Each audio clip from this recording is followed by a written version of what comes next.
We said last time when we talked about the Course in Miracles that we were through talking about it. Well, actually, that was not true because I am going to speak about it again today, but for another reason.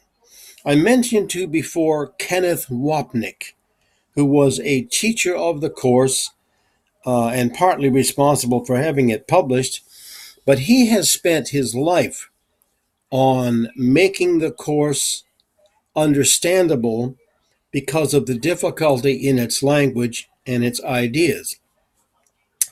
So he had done many lectures on it and that were extremely good.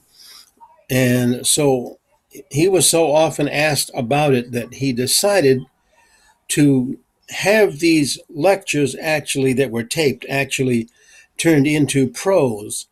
And then he worked on them to add things to it. So you have a 4-volume set. Now, this is volume 1 that looked like this.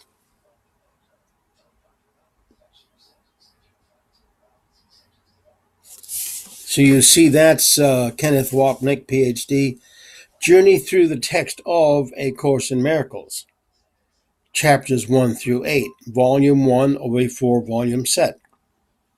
And they're in double column. So when you read it, you'll see it's double column. So this is quite a good sized book. And this one is almost 300 pages long. So between all 4 of these, you have a huge text. Now, what Wapnick does in these is to take you through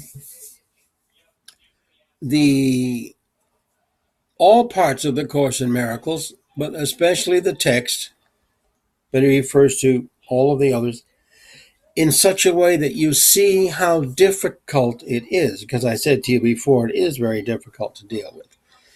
And he points out those things in it that seem contradictory to one another as you read it. He also talks about the kind of language it uses and actually that it becomes poetic as you go further through it. There's a certain kind of non-rhyming poetic structure to it that he shows as well. And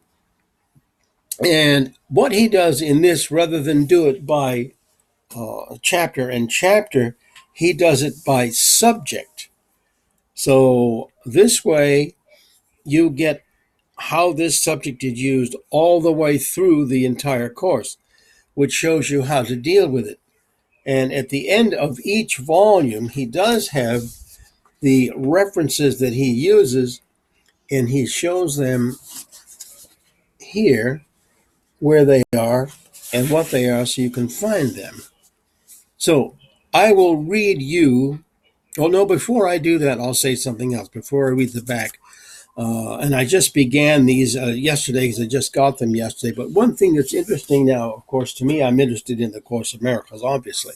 But being a musician, I found it quite interesting that Wapnick uses the idea of music extensively in this, especially in the introductory sections when he's talking about how he does this and what he does with it.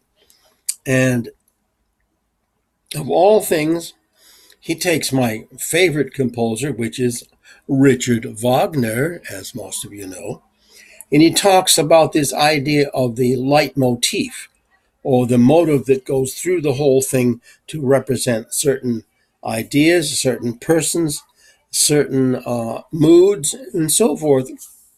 And he uses that as a sample of how the Course in Miracles is also written.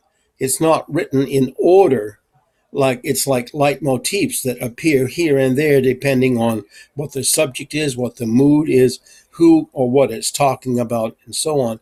So there's a very good parallel addition with music.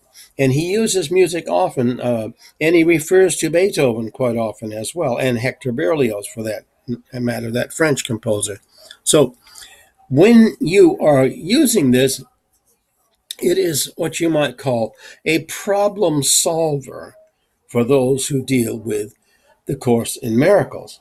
Of course, the Course in Miracles itself is a problem solver for us who are not able to absorb what we should be absorbing from the power of Christ and of God. So I will continue with this momentarily.